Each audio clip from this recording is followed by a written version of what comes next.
Muy bien, amigos y amigas, estamos ya en nuestro segmento de la entrevista y esta mañana vamos a tener la oportunidad de hablar con un poco más de profundidad que como se hace normalmente sobre el tema de la salud pública, donde hay una diversidad de temas que analizar. Y digo esto porque nos visita esta mañana el doctor Rafael Sánchez Cárdenas, exministro de Salud, y quien jugó un rol importantísimo porque lo era como ministro de Salud cuando explotó la pandemia, y ya ustedes vieron su accionar, ¿no? Todo el mundo ha ponderado como muy importante en esa primera etapa. Y le saludamos con mucho afecto como siempre y le agradecemos que haya acudido a nuestra invitación. Bueno, yo estaba esperando la invitación, pero se retardó un poco, pero al fin aquí estamos y siempre Doctor, muy agradecido de acompañarles. qué gusto recibirlo en casa sin el estrés de la oposición. Sí. Porque fuera de cámara, que hablamos un poquito, yo de verdad lo veía a usted tan rígido, tan determinante cuando la pandemia, que yo no sabía ni siquiera que usted se reía. Yo estaba tan preocupada. Bueno, es que era un tema muy serio Sí. y sigue siendo un tema muy serio para la humanidad, el tema de la pandemia. Y por tanto, o sea, yo que me río, vivo riéndome permanentemente, pues no era el momento, no Ese estaba en estrés no le estado de daba. ánimo, el estrés era bastante, era crear sobre lo desconocido todo un conjunto de respuestas que habíamos iniciado poco antes de la llegada, solamente cuando surgió ya la alarma internacional, empezamos ya junto a la OPS a preparar el plan de contingencia para enfrentar la pandemia. De manera que cuando tuvimos el 1 de marzo al señor Pascualini, ya nosotros teníamos el plan elaborado y El eso centro nos de permitió a salud, nosotros ver con antelación la organización de la respuesta. Doctor, usted está en la obligación de escribir unas memorias sobre esa etapa. Bueno, sea, tengo dos amigos que el más reciente me ha dicho, estoy incómodo contigo porque no has escrito algo de la memoria o un libro sobre esas incidencias. Y dentro de ellos, don Pepín, que me dice que esto pasa cada 100 años, de manera que usted está obligado a escribir las memorias. es así. Yo creo que sí. Estamos trabajando en eso. Qué bueno. Estamos trabajando en eso. Sin embargo, doctor, hoy podemos ver lo que a usted le tocó a lo que vive la República Dominicana. Según los numeritos de los últimos días, nuestra incidencia ya es mínima, ya las salas UCI no están abarrotadas. Santiago sigue siendo la provincia que más llama la atención por los altos índices de contagiados de la COVID-19. Sin embargo, esto hay que decirlo, Santiago es un punto regional. Todos los del Cibao terminamos ahí. ¿Cuál es en realidad, desde su conocimiento, la situación de la pandemia en la República Dominicana? Bueno, mire, la pandemia, digamos que tiene el comportamiento epidemiológico que se describe en los boletines. Mi única observación es acerca de esto. Por ejemplo, usted coge el boletín del último, 631, del día 9 de este mes, donde se hacen 6.200 pruebas. 4.000 y tantas son de antígenos, que tienen una sensibilidad de un 48%. Cuando nosotros estábamos en el gobierno, todo era PCR, que es la prueba de oro del COVID-19. Entonces, yo pienso que ahí hay que tener debiera haber un poco más de PCR para tener una fiabilidad en la positividad que estamos dando. Yo lo cuento y lo digo porque mi nieto, que nació en medio de la pandemia, justamente le dio el COVID. Ajá, tan chiquitico. Hace 4 semanas. Y gracias a Dios se la pasó como si nada estuviera sucediendo, correteando y un poco de moco, más nada. Bueno. A los 10 días estaba negativo y fue un contagio por la nana. Se le hacen antígenos a ambos y salen negativos. Pero la sintomatología me decía, esto no puede ser, vamos a hacer PCR. Estaban positivos. Bien, Entonces, es un dato interesante. yo siempre desde el principio estoy llamando la atención a las autoridades epidemiológicas a tomar en cuenta ese balance con fines de que la aproximación a la realidad de los hechos sea más efectiva, más confiable a través de la PCR, sobre todo en las pruebas de barrido que se hacen en todos los pueblos. Eso es vital.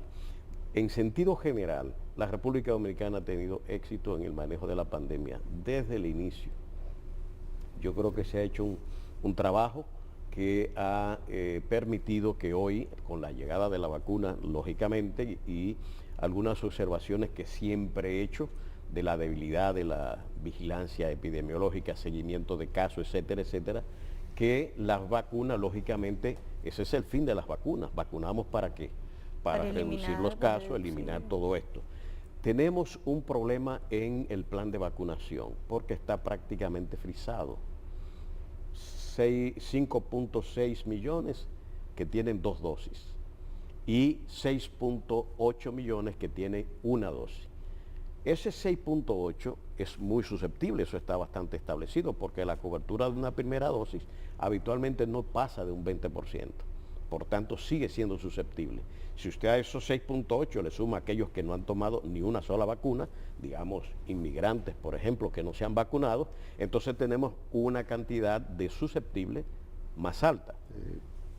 Cuando hablamos de que tenemos, como a veces se quiere decir, no nos dicen cuál es el universo, para decir que tenemos 64% de cobertura con doble dosis. Bueno, 5.6 según Vacúnate, si tomamos los vacunados, 5.6 más 6.8 son 12.3 millones. Ese es el universo. 5.6 entonces menos de 50%. ¿Cierto? Con dos dosis. Entonces, lo que tenemos que decir que del universo vacunado, lo que tenemos es un 45%, diría, así no soy muy matemático. Sin embargo, doctor, esto no podemos dejar de lado, que quieras o no, el índice de vacunado ha mermado el contagio, porque las cifras y las cifras mostradas, para no... y los reportes de los centros de salud dice que hay una baja de personas contagiadas de la COVID. Porque el doctor habla del universo, es decir, hay un universo. Exacto, eso es con lo que 2 y 1. Las vacunas y otro con 3 tienen ese fin, de manera que eso ha sido una bendición para la República Dominicana, el poder disponer de las vacunas en cantidad importante para tener los resultados que estamos mirando hoy. Son hijos de eso. Ahora bien, ¿debemos pensar y darnos por satisfechos con esto? No. Exacto. Estoy planteando esto para que entendamos el contexto, sobre todo en este periodo, en el cual se rompen todas las normas de la previsión que debemos tener para el manejo. No hay distanciamiento, se relaja todo, aquí se bebe hasta en la misma botella.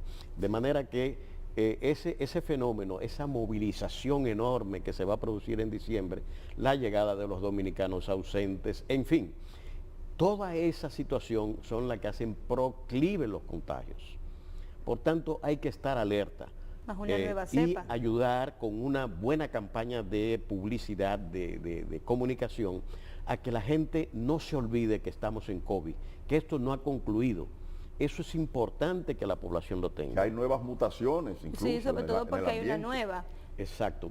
Hay una nueva, pero yo insisto, la Delta, incluso la tercera dosis, el motivo que se argumentaba era la Delta, la letalidad que tenía, y ya vean cómo una nueva la va sustituyendo, porque eso responde al comportamiento natural de los virus. Es decir, esos cambios, esas mutaciones, siempre se han estado produciendo y se producen, como en la influenza.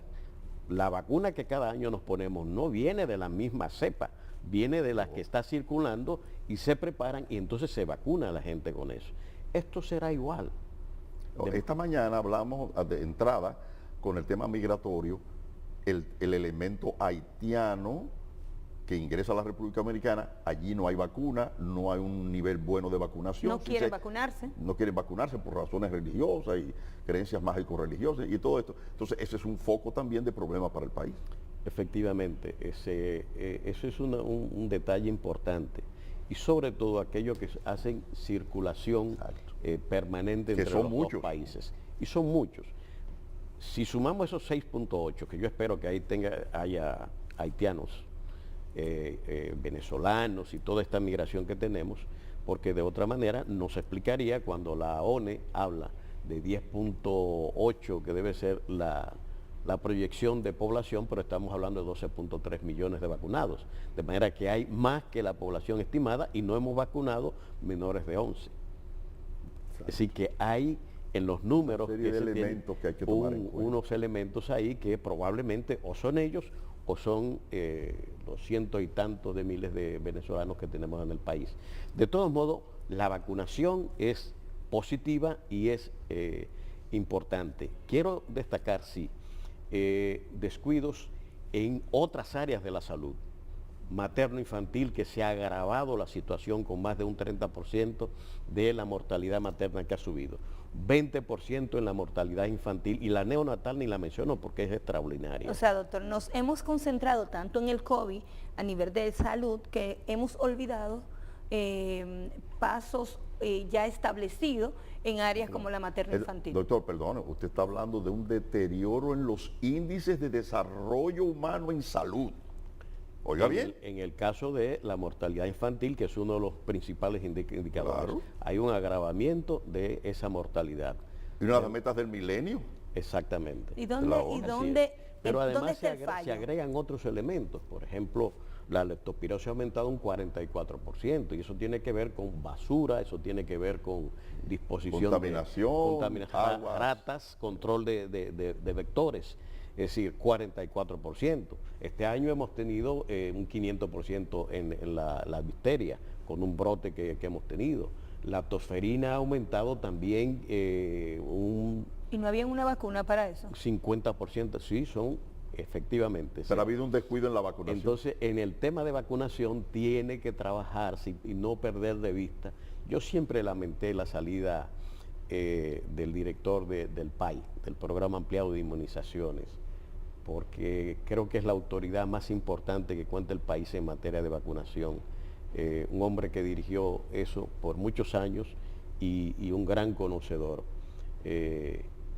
Y parte de esos cambios y de estas caídas tuvieron que ver con esa transición de un personal ya entrenado a un personal nuevo que llega, que es normal cuando se dan eso. Para coger ese piso hay problemas. O sea, hay una caída en la productividad, en la efectividad de los trabajos, y eso pues hemos pagado ese precio. Yo pienso que tiene que ver en ese sentido con esos elementos. Doctor, oiga esta pregunta.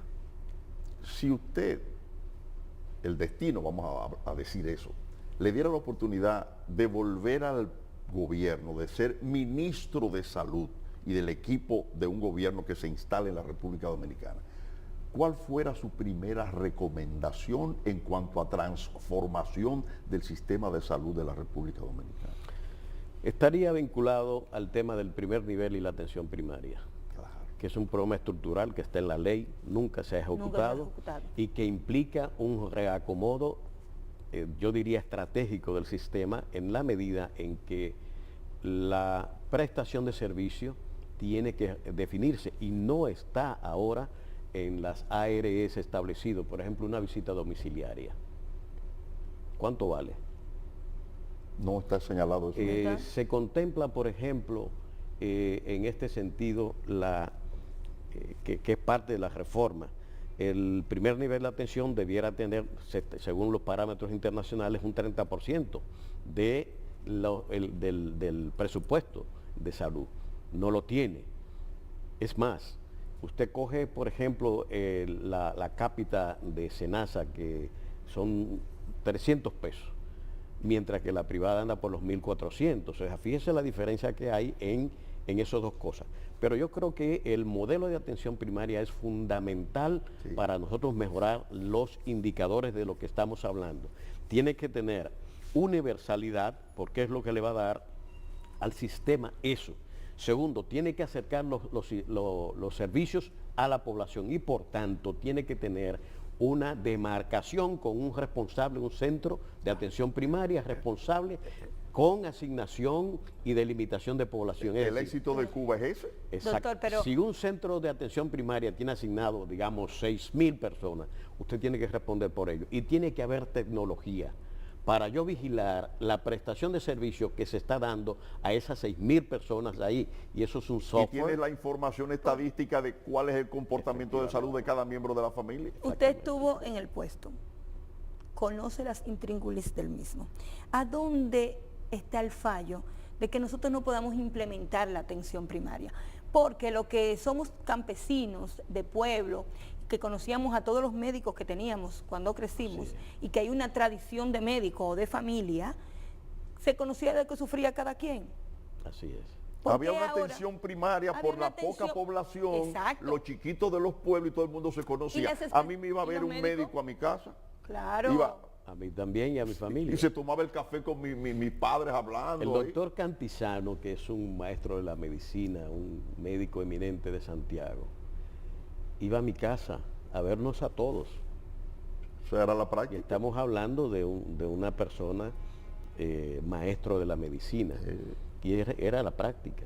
Sin Eso embargo, tiene una efectividad extraordinaria. porque es tan difícil implementarla hoy en día, donde el mundo goza de tecnología, de herramientas que permitan hacer esa demarcación por tales cantidad de médicos. Bueno, yo creo que aquí, cuando yo llegué, convoqué una mesa de diálogo. Y ustedes recordarán que estaba el Colegio Médico, estaban las ARS, estaba la CISARRIL, estaban... Pero esos son todos servicios, enemigos. Todos. Doctor, Y toda esa en un gente que usted momento llevó se ahí son disolvió enemigos. porque en realidad el conflicto que hay de intereses, los intereses están bloqueando la Ahí implementación que de está el esto y tema. necesita una intervención, yo pienso que tiene que ser una decisión política impositiva porque ya ha pasado demasiado tiempo y no hay solución al tema. Mire lo que pasa, doctor. lo voy a Eso es explicar. así. Primero, todo lo que usted sentó en esa mesa son enemigos. Así es. Son enemigos todos. Ni se gustan para Y, nada. y ojo tiene con intereses. Segundo. la enemistad, hay Sí, que sí, pero verla, una que está enemistad que matizada cada quien también. jala para su lado. Esa es la enemistad a la que Sí. yo me refiero. Segundo, a los que somos padres ahora, que no tuvimos ese privilegio de que los médicos iban a la casa, de cómo funcionaba o cómo funciona en algunas partes de las sociedades de los pueblos, tenemos una prioridad. Esta generación es de prioridad. Aquí nadie quiere esperar que el médico de familia te dé un diagnóstico, porque ya todas las familias pudientes saben que el hijo es asmático, que el otro se le sube el azúcar, que mamá sufre depresión, que papá tiene un cardiólogo. Entonces, esa generación tampoco ha hecho ningún esfuerzo, porque hay un sector que puede y conoce las debilidades familiares de cada quien. Ponernos de acuerdo, porque ha sido tan difícil en una población con tanta calamidad a nivel de salud. Pero fíjese que, por ejemplo, aún aquellos que son del sistema contributivo, el hecho es de que, diferente como pasa usted va a Nueva York y usted no va a un especialista. No, Usted por eso tiene que pasar ellos por vienen aquí. un médico de atención primaria y él es que te refiere. Claro. Por tanto, el costo es mucho más bajo que lo que pasa aquí, que usted tiene una gripe y se va a un neumólogo. Ah, porque yo tengo y pago. Entonces, imagínese O usted... porque yo tengo mi neumólogo de toda la vida. Exactamente, entonces ese es el problema que hay que resolver. Y aquí hay ese conflicto cultural ya que tiene que ser resuelto en bien de la mayoría de la población. Es como si usted dijera, no es posible prestar a los subsidiados de SENASA un buen servicio con una cápita de esa naturaleza, salvo que esa cápita sea transferida a la atención primaria completa. Y atención primaria no significa porque tiene que tener capacidad de resolución. Los ginecólogos y los pediatras pueden trabajar en atención primaria. Ojo. Y la capacidad de resolución que va a tener es la misma que cuando usted se va a su consultorio. Ay, ¿cuántos médicos de familia tenemos en el país? No sé la cantidad, pero hay bastante. Como para Hay poder bastante. comenzar ese proceso. Pero es que, por ejemplo, los médicos No, de familia son fantásticos para eso, pero no son los únicos Exacto. que ¿Quiénes más participan en la podrían atención primaria. participar? Un pediatra, un ginecólogo, un internista, todos pueden participar en atención primaria. ¿Y por qué se nos ha Porque- vendido la idea que es el médico de familia el que comienza la atención Porque el primaria? criterio que ha predominado es el de la mala atención que recibimos. El médico internista, el médico pasante que está en una clínica allá, que va 2 o 3 días a la semana y la gente no tiene servicio. Por eso los hospitales están cargados. Entonces tiene que crearse un sistema que sea reconocido y ganarse la confianza de la gente. Y yo digo que hay servicios complementarios que son fantásticos para producir esto. Sí, si el médico llega a su casa, tiene la plantilla familiar, el historial de cada quien, se está controlando, un hipertenso, el padre, usted lo refiere al cardiólogo cada cierto tiempo, pero él no sigue yendo al cardiólogo, sino que usted es quien lo refiere. Usted le da seguimiento. ¿Para qué? Para que en esa vigilancia de esa hipertensión no se produzcan los efectos que encarecen posteriormente. Infarto de miocardio, taponamiento cardíaco, que entonces van a un procedimiento más complejo. Eso es lo que hay que evitar.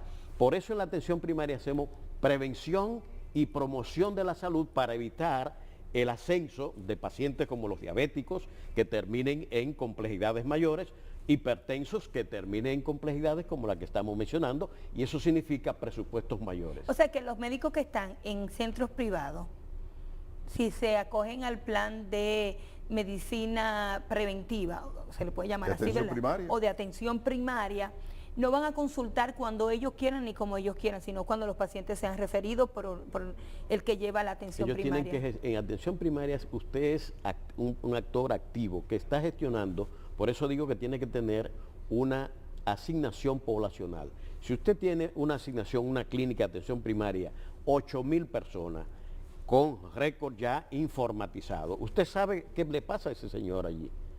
Entonces usted tiene que estar con las enfermeras y los promotores de salud haciendo vigilancia de ese paciente que queda en el sistema.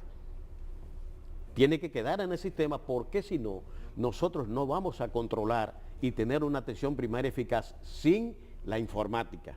Ojo, porque esa informática permite entonces saber cuáles clínicas de atención primaria están cumpliendo su fin preventivo y de promoción de la salud, y está reduciendo costos que van a descargar los hospitales.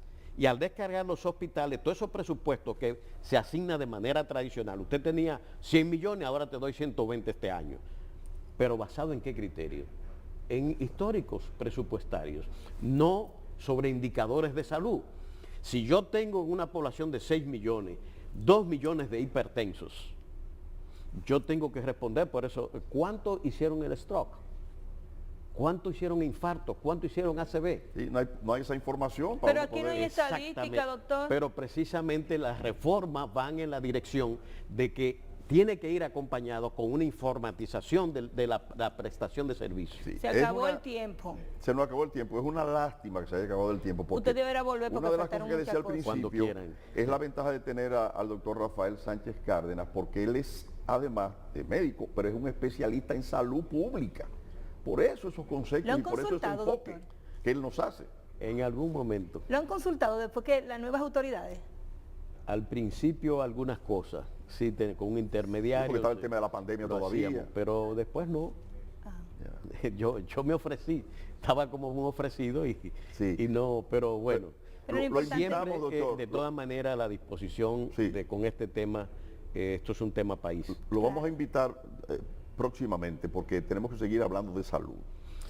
Y hay muchos temas que se han quedado. Me gustaría que hablemos de reforma de salud. Ahora que la 8701 esté en el Congreso. Correcto. Que creo que meter la 8701 sin la 4201 es un error. Porque, dígame usted, ¿cómo usted reforma la 8701 si usted no ha definido el modelo de atención en la 4201 sobre la cual se va a pagar?